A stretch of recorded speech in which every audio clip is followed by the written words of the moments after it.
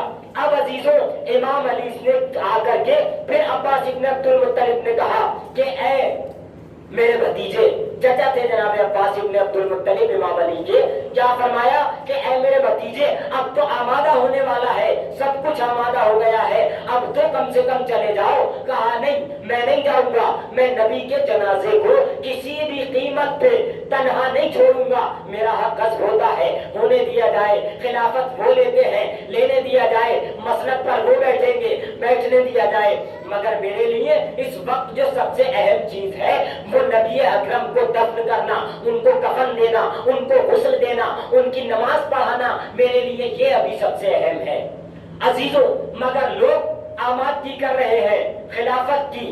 اب عزیزان گرامی سب یہ جو آمادگی کر رہے تھے، پھر جناب عباس ابن عبد المطلب آئے اور آ کر کے کہتے ہیں اچھا علی ایسا نہیں کر رہے تو کم سے کم اتنا تو کرو کہ اپنا ہاتھ بڑھاؤ، اور تم اپنا ہاتھ جب بڑھاؤ گے تو میں تمہارے ہاتھ پہ بیعت کروں گا۔ جب میں بیعت کروں گا تو یہ جو یہاں پر سلمان بیٹھے ہوئے ہیں، یہ جو یہاں پر مقداد و ابوذر بیٹھے ہوئے ہیں، یہ وہاں جا کر کے اعلان کر دیں گے کہ نبی کے بھائی کے اوپر ان کے چچا نے بیعت کر لی ہے۔ اب جب وہ اعلان کریں گے کہ عباس ابن عبد المطلب نے علی کی بیعت کر لی ہے تو لوگ اس بات کو پہچان جائیں گے کہ بیعت ایک جگہ اور ہو چکی ہے، اب یہاں جو بیعت ہو رہی ہے وہ کوئی اور سی بیعت ہے، نبی والی بیعت نہیں ہے، علی والی بیعت نہیں ہے۔ مگر جب انہوں نے کہا عباس ابن عبد المطلب نے کہ علی ہاتھ بڑھاؤ اپنا، امام نے فرمایا میرا ہاتھ نبی کے سینے پر رکھا ہوا ہے، میں اپنا ہاتھ نہیں بڑھا سکتا ہوں۔ عزیزوں کتنا عظیم ہے مولا کائنات کا مرتبہ کہ ہاتھ نبی اکرم کے سینے پر رکھا ہوا ہے، ادھر لوگ بیعت کرنے کو تیار ہے، مگر علی کے لیے پیغمبر اکرم کا جنازہ زیادہ اہم ہے، لوگوں سے بیعت لینا زیادہ اہم نہیں ہے۔ عزیزوں اب لوگوں نے کیا کیا؟ سقیفہ تیار کی، اور سقیفہ تیار کرنے کے بعد وہاں اپنا انہوں نے ہادی بنا لیا، اپنا لیڈر بنا لیا، اپنا رہنما بنا لیا۔ پہلا رہنما کیسے بنا؟ جب عزیزوں نبی اکرم گزر گئے، کچھ لوگ موجود تھے، انصار بھی موجود تھے اور مہاجرین بھی موجود تھے، دونوں آپس میں سقیفہ میں یہ کہہ رہے تھے کہ ہم میں سے خلیفہ بنے گا، مہاجرین کہہ رہے تھے ہم میں سے بنے گا۔ جب دونوں دست و گریبان ہو گئے تو ایک مرتبہ ان میں سے ہی ایک بزرگ اٹھے، ایک بزرگ اٹھنے کے بعد کہتے ہیں کہ ان صاحب کو بنا دیا جائے نبی کا خلیفہ، اور میں بھی ان کی بیعت کرتا ہوں، آپ سب بھی ان کی بیعت کر لینا۔ اچھا صاحب وہ جناب اٹھے اور ایک اور اٹھے، پہلے نمبر والے، ان کا ہاتھ پکڑا، کہا میں بیعت کرتا ہوں، میں مانتا ہوں کہ آپ نبی کے خلیفہ ہیں۔ سارے لوگوں نے بھی ان کی ہاتھ پر ہاتھ رکھا، بیعت کر لی کہ آپ نبی کے خلیفہ ہیں۔ بھائی مسئلہ یہاں پر ان کا حل ہو گیا۔ ہونے کے بعد اب جو عزیزوں یہ مسئلہ اور آگے بڑھا کہ اب ان کو خلافت مل گئی ہے، تو اب جب خلافت مل گئی ہے تو اب ان کا جلوس بھی نکالا جائے، لوگوں میں پرچار بھی کیا جائے، اگر اپنے الفاظ میں کہوں بتایا جائے، کیونکہ ایسے انسان تھے کہ انہیں تو محلے اور پڑوس والے بھی نہیں جانتے تھے۔ اگر علی کو خلیفہ بنایا جاتا، علی کی ولایت کا اعلان کیا جاتا، تو علی تو وہ تھے جو 1.25 لاکھ کے مجمع میں رسول اکرم نے خود کہہ دیا تھا من کنت مولا فہذا علی مولا، علی کا جلوس نکالنے کی ضرورت نہیں پڑتی کہ بتایا جائے کہ علی خلیفہ بن گئے ہیں، علی کو سب پہچانتے تھے، لیکن ان کا جلوس نکالنے کی آمادگی کی گئی کہ صاحب ان کو تیار کر کے ایک جلوس نکالا جائے جس جلوس میں پہچان کرائی جائے گی کہ جناب والا کو خلیفہ بنا دیا گیا ہے۔ عزیزوں اگر اپنے الفاظ میں کہوں، خطابت کے الفاظ میں، کہ ان کو تیار کیا گیا سوٹ بوٹ پہنا کر آمادہ کر کے، یا یہ کہوں کہ کوٹ وغیرہ پہنا کر ٹائی بیلٹ لگا کر نکالا ہوگا، اور نکالنے کے بعد عزیزان گرامی لے کر کے چلے ہوں گے۔ اب جو لے کر کے چلے تو کس انداز میں چلے؟ ان کو کسی نے اپنے کاندھے پر بٹھا لیا، اب اپنے کاندھے پر بٹھا لیا، بٹھانے کے بعد وقت کی بات یہ ہے کہ ان کے ابا حضور بھی زندہ تھے اس وقت جن کو خلیفہ بنایا تھا، ان کے والد بزرگوار بھی زندہ تھے۔ اب جب عزیزان گرامی گلیوں میں جلوس نکلا تو کس انداز سے نکلا؟ لوگ شور مچاتے ہوئے نکلے کہ خلیفہ بن گئے، ہمارے رہبر بن گئے، فلاں صاحب کو بنا دیا، نبی کا جانشین چن لیا گیا۔ ان کے والد گرامی نے بھی دروازہ کھول کے صبح صبح کا وقت تھا، دیکھا کہ یہ کیسا شور ہے، کیا مسئلہ ہے، کیا بنا دیا، یہ کیا ہو رہا ہے۔ ایک مرتبہ نکلے تو کیا دیکھا؟ ان کے فرزند نامدار ہی سب سے اوپر ہے، سب سے آگے آگے ہیں۔ کہا مسئلہ کیا ہوا؟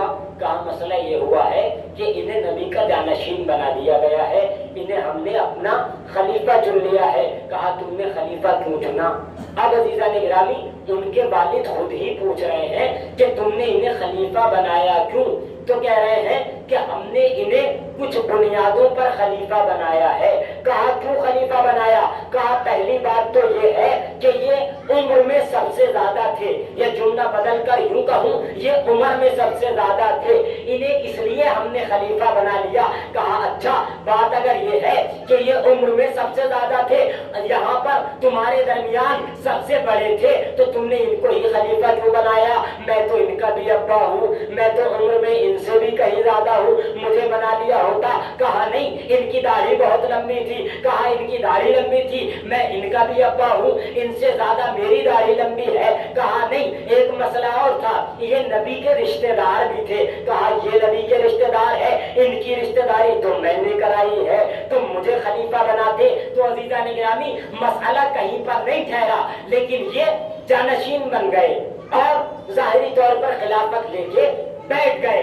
اب جو بیٹھے تو جیسے ہی پورا اور پہلا خطبہ انہوں نے آ کر کے خلافت کے دربار میں دیا، تو خلافت کے دربار میں جب پہلی مرتبہ خطبہ دیا، سب سے پہلے ان کے لفظ یہی تھے کہ میں تم جیسا انسان ہوں، مجھے تم لوگوں نے منتخب کیا ہے، مجھے تم لوگوں نے چنا ہے، اور دیکھو جب تک میں سیدھا چلتا رہوں، جب تک میں صراط مستقیم پر رہوں، تم لوگ میرے پیچھے پیچھے چلتے رہنا۔ اگر میں کہیں ٹیڑھا ہو جاؤں، اگر میں کہیں بھٹک جاؤں، تو تم مجھے یہ کہہ دینا کہ اب تم راستے سے بھٹک گئے ہو، راستے سے ہٹ گئے ہو، سیدھے راستے پر آ جاؤ۔ یعنی رہبر خود یہ کہہ رہا ہے کہ میرے اندر بھٹکنے کے امکان ہے۔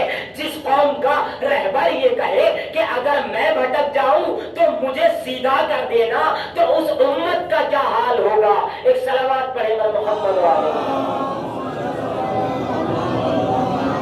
عزیزوں، اگر آپ سفر کر رہے ہو، خاص طور سے اگر جہاز کا سفر ہو اور سفر کے دوران آپ کا سفر ہو، مثال کے طور پہ دلی سے بمبئی کا سفر ہو اور 1.5 پونے 2 گھنٹے جہاز کو لگتے ہیں بمبئی سے دلی سے بمبئی پہنچنے میں یا بمبئی سے دلی پہنچنے میں۔ اب آپ کا جہاز اڑ جائے، اڑنے کے بعد کتنی اونچائی پر پہنچ جائے؟ 30 سے 35 ہزار فٹ کی اونچائی پر پہنچ جائے۔ وہاں جانے کے بعد ایک آواز آئے جہاز میں، کیا آواز؟ کہ اب جو ہے پائلٹ اعلان کرے کہ اب میں آپ کا جہاز چلا تو رہا ہوں، لیکن اگر میں کہیں راستے میں جہاز چلانا بھول جاؤں تو آپ میری رہنمائی کرنا۔ کیا حال ہوگا پیسنجرز کا عزیزان گرامی؟ ذرا سوچئے، 35,000 کی فٹ پر اونچائی پر ہے اور وہاں پر پائلٹ یہ کہہ دے کہ اگر میں جہاز چلانا بھول جاؤں تو عزیزان گرامی آپ میری رہنمائی کر دینا۔ جتنے بیٹھے ہوئے ہوں گے آدھوں کا دم تو اسی سن کے آواز کو نکل جائے گا۔ اب یہی عالم تھا کہ رہبر بن تو گئے، بننے کے بعد کہہ رہے ہیں کہ اگر میں بھٹک جاؤں میری رہنمائی کر دینا۔ معلوم یہ ہوا کہ آدھوں نے دم تو اسی دم توڑ دیا تھا جب تم نے یہ اعلان کیا تھا کہ میرے اندر بھٹکنے کے امکان ہے۔ عزیزان گرامی، اب یہ بات آگے بڑھتی ہے، آگے بڑھ رہی ہے۔ اب نبی اکرم کی جانشینی کا جو لوگوں نے لے لی تھی وہ دور بھی آگے بڑھ رہا ہے، اور اب مسئلہ یہ آتا ہے کہ حقیقی نبی کا جانشین کون ہے، کون نبی کی جانشینی کرے گا، اس مسند پہ کون بیٹھے گا جس مسند پہ نبی بیٹھا کرتے تھے۔ انہوں نے کیا کیا تھا